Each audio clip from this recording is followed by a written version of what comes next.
এক ছিল ছোট্ট এক টিয়া। তার ডানা সবুজ, ঠোঁটটা লাল, আর চোখ দুটো ছিল কৌতূহলে ভরা।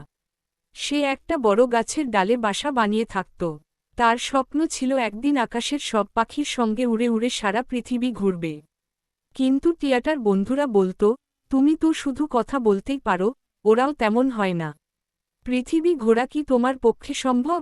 টিয়া মন খারাপ করত, কিন্তু হাল ছাড়ত না। সে প্রতিদিন ডানা ঝাপটিয়ে অনুশীলন করত। ধীরে ধীরে তার ওড়ার ক্ষমতা বাড়তে লাগল। একদিন সে সিদ্ধান্ত নিল, এবার সে পাড়ি দেবে। সে তার বন্ধুদের বিদায় জানিয়ে উড়ল, পাহাড়, নদী, সমুদ্র পার হয়ে সে পৌঁছাল এক নতুন দেশে।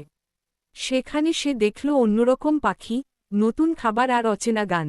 বছর শেষে সে আবার ফিরে এল নিজের গাছে। বন্ধুরা অবাক হয়ে গেল।